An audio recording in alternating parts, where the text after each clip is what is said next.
नमस्कार दोस्तों आज की इस वीडियो में हम बात करने वाले हैं एमपी पटवारी के लिए 6 ऐसी बुक्स के बारे में जो आपका सिलेक्शन पक्का करवा सकती है। दोस्तों ये सारी बुक अगर आपने पढ़ ली हो तो 100% आपका एमपी पटवारी में सिलेक्शन पक्का है। तो दोस्तों बिना किसी देरी के आज की इस वीडियो को शुरू करते हैं और सबसे पहले हम जानते हैं कि आखिर पटवारी का सिलेबस क्या है, इसमें कौन कौन से सब्जेक्ट पूछे जाते हैं। उसके बाद हम यहाँ पर बुक्स पर चर्चा करेंगे। तो दोस्तों सबसे पहले अगर हम देखें तो आपको यहाँ पर पहले नंबर पर दिखाई दे रहा है सामान्य गणित और उसके साथ रीजनिंग, और ये दोनों मिलकर 20 प्रश्न आते हैं। कितने नंबर के? 20 नंबर के। दोस्तों क्या होता है कि यहाँ पर दोनों सब्जेक्ट एक साथ आपको दिखाई दे रहे हैं, गणित और रीजनिंग। 2017 में जब एग्जाम हुई थी तो उस समय गणित के कुछ क्वेश्चन आए थे और कुछ शिफ्ट में गणित और रीजनिंग दोनों के मिक्स क्वेश्चन आए थे। तो यहाँ पर आपको कंफ्यूज नहीं होना है, आपको रीजनिंग भी पढ़नी पड़ेगी और आपको मैथ्स भी पढ़ना पड़ेगा, क्योंकि 2017 में कुछ ऐसी शिफ्ट थी जिसमें मिक्स क्वेश्चन आए थे मैथ्स रीजनिंग के, और कुछ में रीजनिंग पूछी नहीं थी, सिर्फ मैथ्स ही मैथ्स से पूछा था। तो यहाँ पर आपको 20 नंबर का मैथ्स और रीजनिंग आएगा 20 नंबर का। उसके बाद अगला जो आएगा आपका हिंदी। तो याद रखना हिंदी भी आपके 20 प्रश्न आएंगे। कितने नंबर के? 20 नंबर के। उसके बाद अगला आता है आपका कंप्यूटर। तो याद रखना कंप्यूटर भी 20 नंबर का 20 प्रश्न आपके यहाँ से आएंगे। ठीक है। उसके बाद में आता है आपका सामान्य ज्ञान। अब यहाँ पर याद रखना सामान्य ज्ञान में पूरा आपका जीके जीएस आ गया। अभी जीके जीएस में आपका ज्योग्राफी आ गया, world geography, Indian geography, history, polity, science, ये सारी चीजें आपकी किसमें आ गई? सामान्य ज्ञान में। तो इसके 20 क्वेश्चन आएंगे और कितने नंबर के? तो 20 नंबर के। और सबसे इंपॉर्टेंट यहाँ पर 5वें नंबर पर आपको दिखाई दे रहा है पंचायती राज और ग्रामीण अर्थव्यवस्था। तो इसके भी 20 क्वेश्चन आएंगे। कितने नंबर के? 20 नंबर के। तो ये पूरा सिलेबस था आपका। 100 नंबर का आपका पटवारी का पेपर होगा जिसमें 5 सब्जेक्ट आपके पूछे जाएंगे। हर सब्जेक्ट का आपको 20-20 नंबर रहेगा। तो इस प्रकार से आपके 100 नंबर यहाँ पर पटवारी के पेपर में पूछे जाएंगे, 100 क्वेश्चन। ठीक है। अब ये तो हुआ आपका कि सिलेबस में क्या क्या पूछा गया है। तो ये 5 सब्जेक्ट आपको याद रखना है, और इस 5 सब्जेक्ट के लिए मैं इंपॉर्टेंट बुक्स आपको बता रहा हूँ जो आपको खरीदना है और जो आपको अच्छे से पढ़ना है ताकि आपकी तैयारी यहाँ पर बेहतर हो पाए। तो सबसे पहली बुक हम बात करते हैं सामान्य गणित और रीजनिंग की। भाई मैथ्स और रीजनिंग के लिए हम कौन सी बुक खरीदे? तो दोस्तों मैथ्स के लिए मैं आपको बताऊंगा सबसे बेस्ट बुक है आपकी आर.एस. अग्रवाल की बुक, जो कि अंक गणित। अब दोस्तों यहाँ पर आपको क्या करना है, जितनी भी बुक है ये सारी अपडेटेड बुक आपको लेनी है। अपडेटेड बुक से मतलब इनका नया संस्करण आपको लेना है। मार्केट में क्या करते हैं दुकान वाले, पुरानी बुक बेचने के चक्कर में आपको पुराना संस्करण दे देते हैं। तो आपको नया संस्करण उनसे मांगना है कि भाई लेटेस्ट और अपडेट बुक हमें चाहिए। तो आप मैथ्स के लिए कौन सी? आर.एस. अग्रवाल की बुक खरीदोगे। ठीक है। फिर रीजनिंग के लिए हम बात करें तो रीजनिंग के लिए आप लूसेंट की बुक खरीद लेना, और जो इंपॉर्टेंट यहाँ पर चैप्टर है रीजनिंग के वो पढ़ लेना, उससे ही क्वेश्चन आएंगे। तो ज्यादा यहाँ पर परेशान नहीं होना है। तो आपको 2 बुक तो ये हो गई, एक तो मैथ्स की और एक आपकी रीजनिंग की। मैथ्स के लिए आर.एस. अग्रवाल और रीजनिंग के लिए आप लूसेंट की बुक खरीद लेना, आपका काम यहाँ पर हो जाएगा। ठीक है। तो ये आपका 20 नंबर का पोर्शन कंप्लीट हुआ। आगे बढ़ते हैं। अगला आता है आपका हिंदी के लिए कौन सी बुक खरीदे। तो दोस्तों हिंदी के लिए मैं सदाबहार बुक आपको बताऊंगा। लूसेंट की बुक आप खरीद लेना।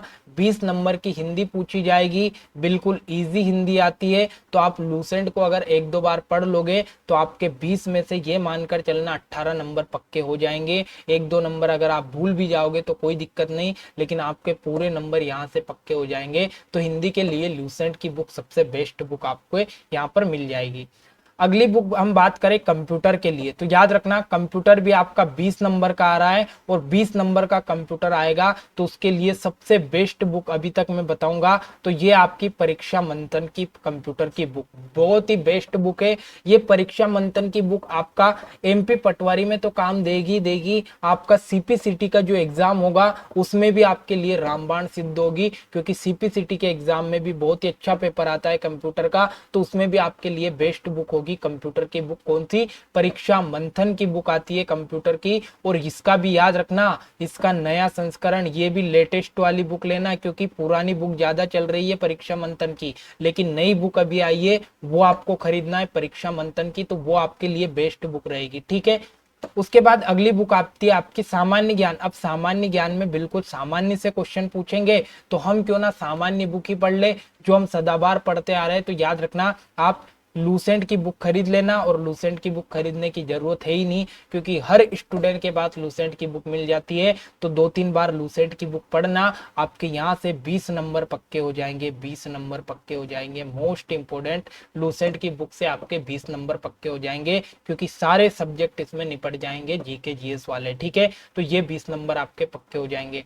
अगली बुक आती है आपकी सामान्य ज्ञान एमपी जीके। अब दोस्तों क्या होता है कि जो आपका जीएस है या फिर सामान्य ज्ञान है, उसमें आपका एमपी जीके भी आ गया है, लेकिन मैं चाहता हूं कि एमपी जीके के लिए आप एक अलग से बुक ले ले, वो आपके लिए बेस्ट रहेगी। और सबसे बेस्ट बुक आज की टाइम पर जो आई है वो है आपकी मध्य प्रदेश परीक्षा धाम की बुक, जो कि बहुत ही इंपॉर्टेंट, बहुत ही बेस्ट बुक है। और इस बुक के बारे में मैंने एक वीडियो भी बना रखा है, इसमें किस प्रकार का कंटेंट है, तो वो वीडियो भी आप जाकर देख लेना। बहुत ही बेहतरीन बुक है। अगर आपको एमपी जीके की बुक खरीदनी है तो परीक्षा धाम बुक को ही खरीदे, क्योंकि यहाँ पर आपका 20 नंबर का अगर पूरा जीके आ रहा है, तो इस 20 नंबर में से ये मानकर चलना कि 10 नंबर आपका एमपी जीके से पूछ सकता है, और 10 से 12 नंबर पूछेगा किससे, एमपी जीके से। तो हम 10 से 12 नंबर के लिए एक एमपी जीके की अच्छी बुक हमें पढ़ना जरूरी है। तो ये बुक आपको पढ़ना जरूरी रहेगी एमपी जीके के लिए, परीक्षा धाम की बुक, ठीक है।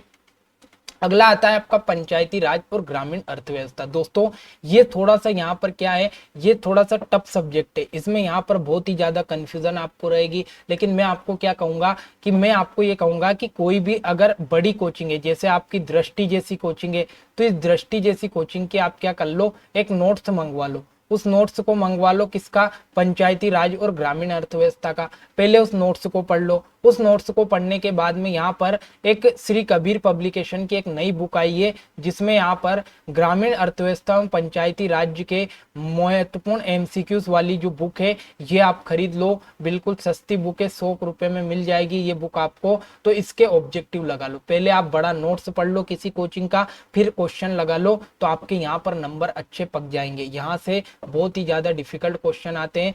पिछली बार 2017 में जब इसके क्वेश्चन पूछे गए थे, तो लगभग लोगों से 10-10 नंबर, 5-5 नंबर के इसके क्वेश्चन बने थे। तो याद रखना, थोड़ा सा इसमें जोर देना पड़ेगा, लेकिन ये बुक खरीद लेना मेरे हिसाब से, पूरे ऑब्जेक्टिव आप पढ़ लेना, तो आपका यहाँ से क्वेश्चन बन जाएगा। और यहाँ से करंट अफेयर पर थोड़ा ध्यान देना कि सरकार ने कौन कौन सी योजनाएं चलाई है, वहां से ज्यादा क्वेश्चन यहाँ से पूछे जाते हैं। तो दोस्तों आशा करता हूँ कि ये सारी बुक्स आपको समझ में आ गई होगी। पूरा सिलेबस मैंने आपके सामने डिस्क्राइब कर दिया कि कौन सा क्या सिलेबस है और कौन कौन सी बुक आपको यहाँ पर पढ़नी है। और साथ ही 2017 में जितने भी पटवारी के पेपर हुए, उन सारे क्वेश्चन को आपको लगाना है, तो आपको आइडिया मिल जाएगा कि कैसे कैसे क्वेश्चन यहाँ से पूछे जाते हैं। तो दोस्तों आशा करता हूँ कि आज की वीडियो आपको बेहद पसंद आई होगी। हमारे चैनल पर आपको एमपीपीएससी और व्यापम से रिलेटेड हर जानकारी मिलती रहेगी, इसलिए चैनल को आज ही सब्सक्राइब करते।